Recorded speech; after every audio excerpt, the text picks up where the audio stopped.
Alors nous sommes arrivés vers la fin de la lettre datée du 27 Nissan 1958, où Rabbi Israël, au dessert, donc, écrit à son correspondant Zalman Shazar, le président Zalman Shazar, des présidents d'État d'Israël, qui n'était pas encore à l'époque, qu'il est devenu par la suite, que l'essentiel du fait que l'exil du peuple juif se poursuit encore, c'est-à-dire qu'on est encore en exil, parce qu'on est encore il y a finalement sous la domination des nations, et on n'est pas libre complètement, et puis on voit aussi qu'il y a beaucoup de problèmes et de souffrances. Alors c'est essentiellement qui retarde la Géoula, la délivrance du peuple juif, c'est la marloquette, c'est-à-dire la controverse, le fait qu'on s'oppose au juste de la génération Rabbi Nachman. Il y a encore beaucoup trop d'opposition et de personnes qui disent que c'est pas bien, ça fait du mal, ou bien il vaut mieux quelqu'un d'autre, etc. Et à cause de ça, parce que c'est le tzaddik de la génération qui lui, le fait qu'on se rapproche de lui, c'est lui qui fait venir le Mashiach. C'est ça qui fait venir le Mashiach. Et si on l'empêche, alors à cause de ça, eh bien, le Mashiach tarde à venir. Parce que donc, dans chaque génération, se trouvent des personnes qui manœuvrent pour éloigner le cœur du peuple juif, des juifs, du tzaddik authentique. Et à cause de ça, ont été donc déversées sur le peuple juif toutes sortes de destructions, d'exil, et donc le fait que l'exil comme ça se prolonge jusqu'à présent.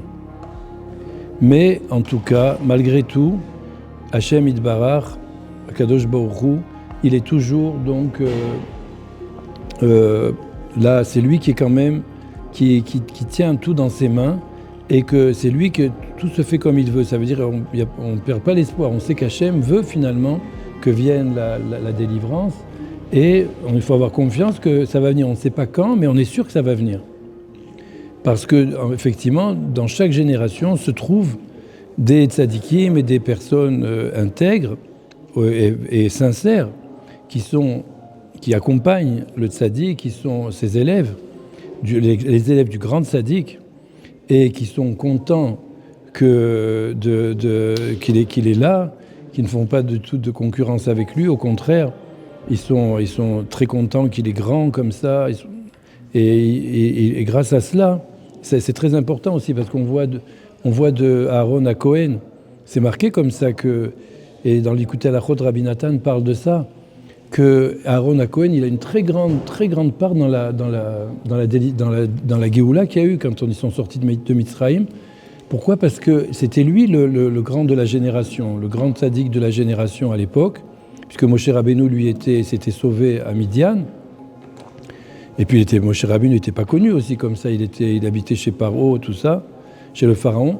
Alors le fait que Aaron à Cohen, quand il a vu son frère, qui était plus jeune que lui pourtant, de 3 ans, il a vu venir et revenir en Égypte, et qu'il a su il était devenu un très grand tzaddik, non seulement il s'est annulé devant lui, mais en plus il a été content.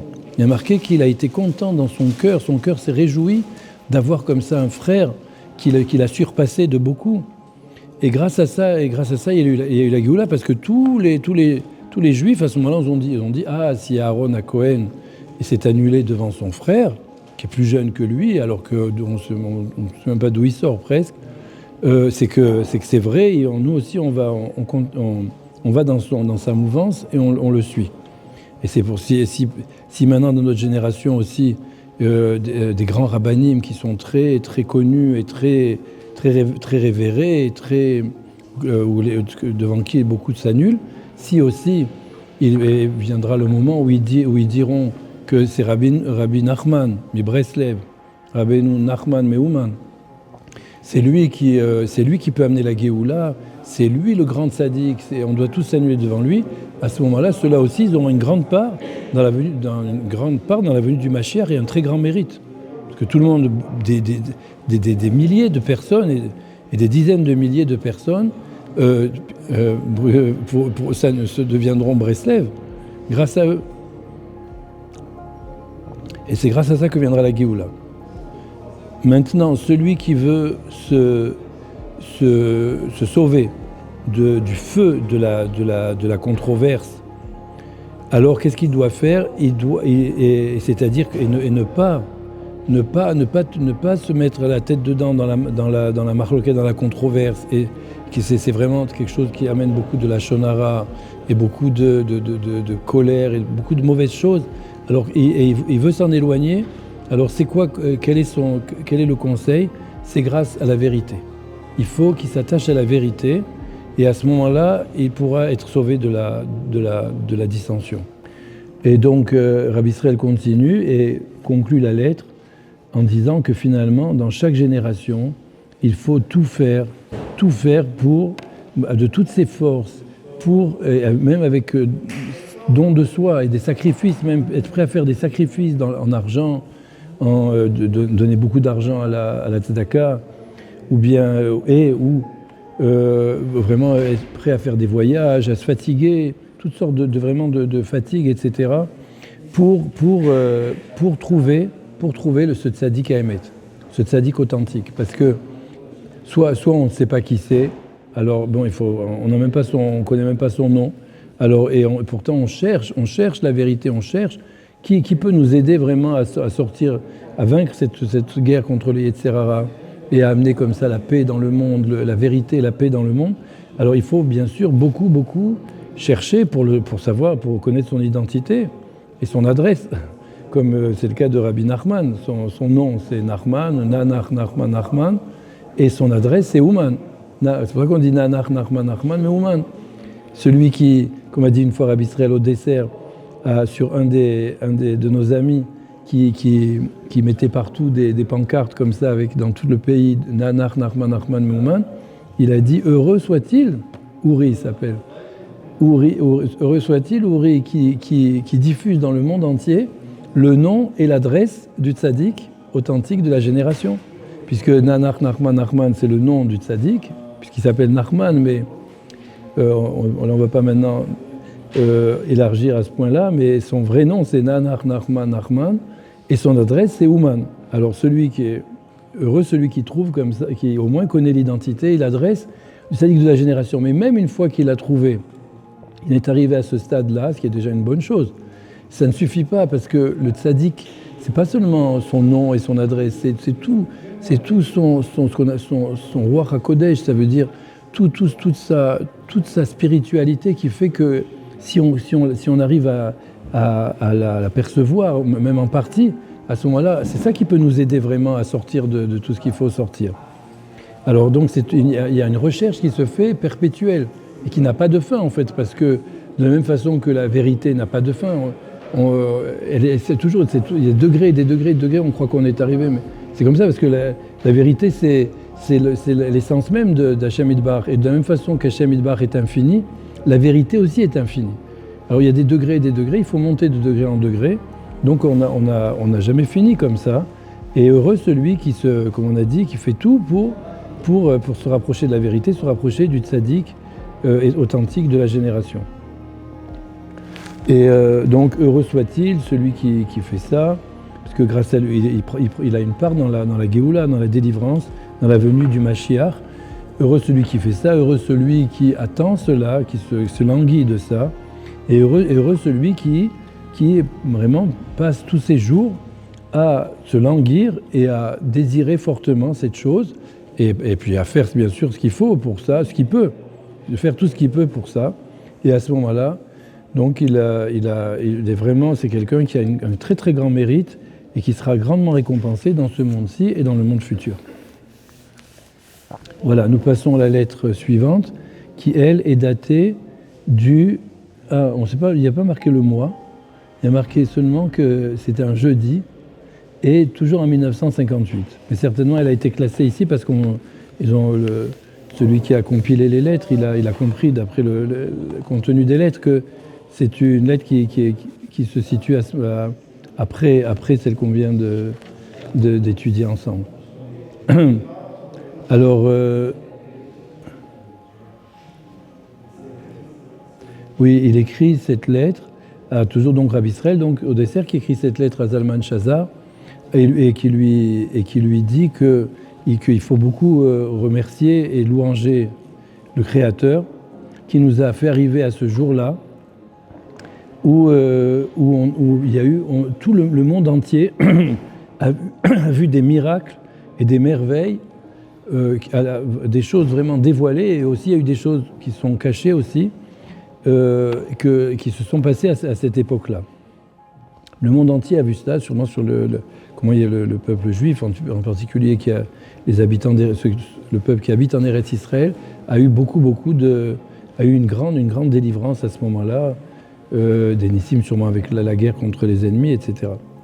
Alors à ce moment-là, donc Rabbi Israël fait le vœu que ça continue et qu'on puisse voir aussi l'essentiel parce que l'essentiel de la délivrance, c'est-à-dire le dévoilement du tzaddik authentique, que c'est ça la vraie délivrance. Parce que quand le tzaddik authentique de la génération Rabbi Nachman de Breslev se dévoile, à ce moment-là, vraiment, c'est la délivrance pour chacun de nous et pour l'ensemble du peuple. Et parce que ce qui s'est passé à cette époque-là, on ne s'est pas mentionné, et que c'était une grande chose, mais bon, ça reste après que ça peut revenir encore d'autres guerres, et ça reste quand même que beaucoup de Juifs sont encore dans la souffrance, dans toutes sortes de choses, c'est parce qu'il manque, et que Dieu nous en préserve. C'était une délivrance, disons, ponctuelle et partielle, ce qui est bien sûr, on est bien content quand même, hein. Mais par rapport à la délivrance, vraiment, où ça y est, tout s'arrange pour l'ensemble du peuple juif et pour chacun de nous, qu'on n'a plus comme ça sans arrêt des punitions qui nous tombent sur le dos et sur la tête parce qu'on se comporte encore mal, etc. Grâce au fait que le tzaddik s'est dévoilé complètement et que ça y est, on arrive à complètement à surmonter le Yetzer Hara. Alors ensuite, Rabbi Israël continue et commence à parler de la sainteté de la terre d'Israël. Il rapporte donc bien sûr à chaque fois tout ce que rapporte Rabbi Israël, ce sont des enseignements de Rabbi Nachman ou de son élève Rabbi Nathan. Et il n'invente rien, il n'écalubre rien, enfin, je ne sais pas comment on dit, mais en tout cas il n'invente rien, quoi. Il ne commence pas à divaguer, etc. C'est que des choses qu'on peut trouver vraiment dans les livres ou bien dans les paroles qu'il a reçues de maître à élève jusqu'à lui. Donc là-bas, il dit que la sainteté de la terre d'Israël, grâce à cela, on mérite de savoir qui est le Rabbi Haemet, c'est-à-dire vraiment le Rabbi, le Rosh Ben Israël, la tête. Rabbi, c'est Rachet Tevot, c'est le sigle de Rosh Bene Israël, c'est la tête du peuple juif. On mérite de savoir, de le connaître, comme on a dit juste avant. Le connaître, ça veut dire savoir comment il s'appelle et où il se trouve, mais aussi le connaître vraiment. Ça veut dire qu'est-ce qu'il vient nous apprendre, qu'est-ce qu'il est venu apporter au monde et à chacun de nous.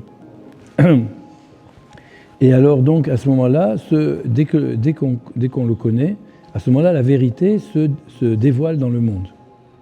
Et grâce à cela, tout le monde revient vers Hachem Yitbarach, même les peuples, les nations, c'est-à-dire les goïms. Tout le monde revient vers Hachem pour le servir d'une seule épaule, comme on dit en hébreu. Ça veut dire comme vraiment tous d'un seul tenant. Et selon la dose avec laquelle on mérite de s'attacher et de s'inclure dans le tzaddik authentique de la génération, selon cela, à ce moment-là, on mérite d'hériter la terre d'Israël. On mérite d'hériter la terre d'Israël. Ça veut dire que ce sont deux choses que l'une aide l'autre. Si, grâce à la sainteté d'Israël, on mérite de connaître le tzaddik, et aussi par le fait qu'on connaît le tzaddik et qu'on on veut le connaître davantage et qu'on se rapproche de lui, à ce moment-là aussi, on reçoit encore plus la sainteté d'Israël se dévoile encore plus à nous. Alors, encore une fois, je ne suis pas payé par l'agence juive, hein, je vous rassure, mais encore une fois, c'est le moment de parler de venir pour tous les Français, les Français qui sont encore en France et en dehors d'Israël. C'est encore une invitation à venir, c'est vraiment, si on veut vraiment se rapprocher de la vérité, d'Hachem Yitbarach, du tzaddik authentique de la génération, et vraiment avoir tout le bien dans ce monde-ci, et à plus forte raison dans le monde futur, c'est une chose très importante de faire ce pas, de venir en Eretz Israël. Et ça me fait penser que, parce que j'ai parlé de l'agence juive, que quand j'ai fait mon Aliyah, Baruch Hashem, alors l'agence juive nous a distribué des brochures comme ça pour nous aider à nous préparer, à avoir une bonne intégration. Et dans une des brochures, ils ont parlé tout simplement de Rabbi Nachman de Breslev, qui disait, eux-mêmes ils ont dit celui-là, c'est bien de le mentionner parce que vraiment il donne vraiment des languissements et de la volonté de venir en Eretz Israël. Effectivement, c'est grâce à lui qu'on est là.